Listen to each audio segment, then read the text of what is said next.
Hi, David here. I spent the better part of my career as a banker, derivatives, front office, large banks. Since 2016, I have been following crypto both privately and professionally.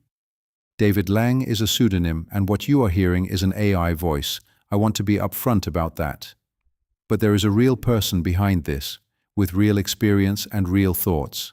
The name and the voice are a format choice, the thinking is not. What I try to do is go back to first principles. Not what the consensus says, not what the narrative is, but what the underlying mechanisms are and what follows from that. Sometimes that leads somewhere different, sometimes that leads somewhere useful. That is what this channel is. I am not a financial advisor, and nothing I say is investment advice. I could easily be wrong on parts of this or on all of it. What I try to do is think carefully and share the reasoning, not just the conclusion. Take it as one input, not a conclusion or any truth in any way for that matter. Today I want to talk about quantum computing and Bitcoin. This topic tends to attract two equally unhelpful responses. One is dismissal, too far away, too theoretical. The other is catastrophism. Everything is broken, the whole system collapses. My view is that both miss what is actually interesting, which is the structure of the risk. Quantum computing is not a Bitcoin problem. It is a civilisational problem that Bitcoin happens to be a particularly interesting instance of. Q-Day threatens a specific family of cryptography, public key cryptography, the same family that protects online banking, private communications, government systems, and most of the digital infrastructure modern society depends on. For most of those systems, the response is difficult but manageable. There is a central authority that can make a decision, issue a directive, rotate keys. Bitcoin does not have that. There is no one to call. Any change to the protocol requires coordination across a decentralized global network with no central authority. That asymmetry, not the cryptographic vulnerability itself, which is shared, is what makes the Bitcoin case structurally distinct. The specific attack uses an algorithm that can derive a private key from a public key. On a classical computer, this is infeasible. On a quantum computer of sufficient scale, it becomes feasible. But the risk is not that all Bitcoin becomes insecure at once. In Bitcoin, your public key is hidden behind a hash until the moment you spend.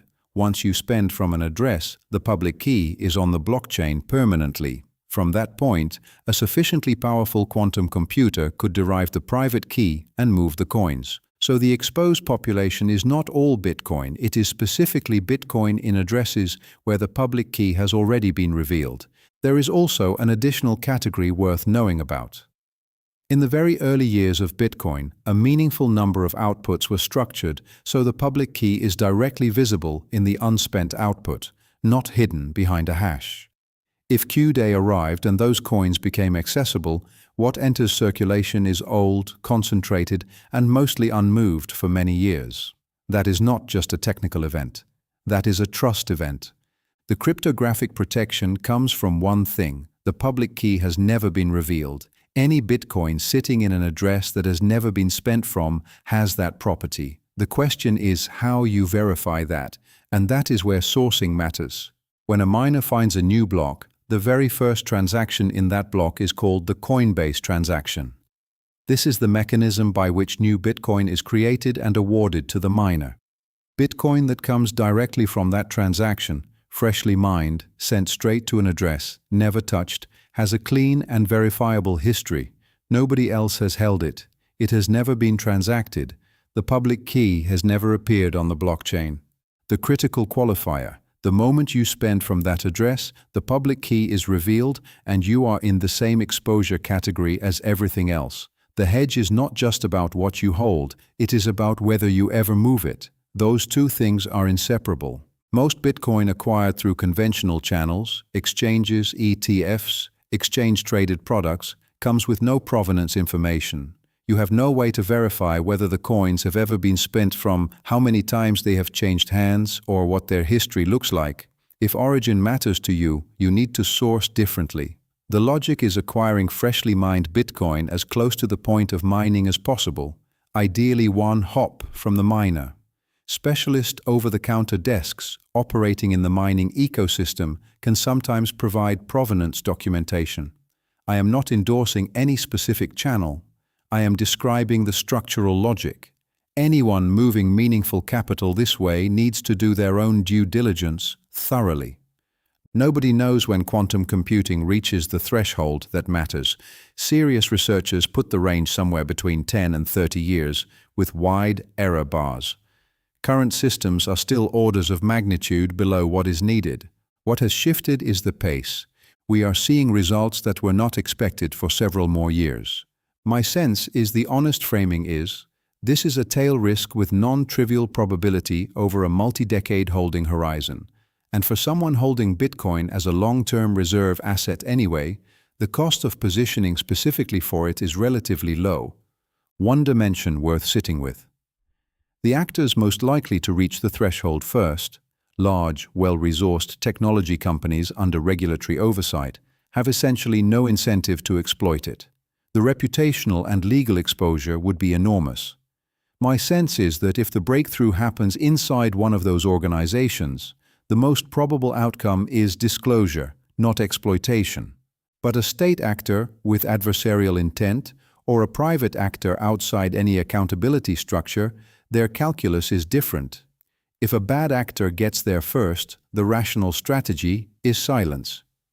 You move quietly, drain what you can, and stop before the pattern becomes visible. The attack that is most damaging is the one nobody knows is happening until it is already over. I am not saying this is likely, I am saying it is the tail that is hard to see coming, almost by definition. The Bitcoin development community is aware of this. Post-quantum signature schemes exist. An upgrade is technically possible. The path exists. But the adaptation involves coordination across a decentralized network with no guarantee of smooth execution. Holding freshly mined, never moved Bitcoin is a hedge that does not depend on that process going well. If that reading is roughly right, what it suggests is a specific category within Bitcoin, freshly mined, self-custodied, never moved, with a structurally different quantum risk profile from the rest.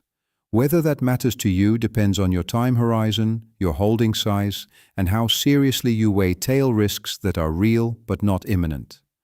My view is that the structure is worth understanding. What you do with it is your call. Thanks for listening, and again, take this as one input, not a conclusion or any truth in any way for that matter.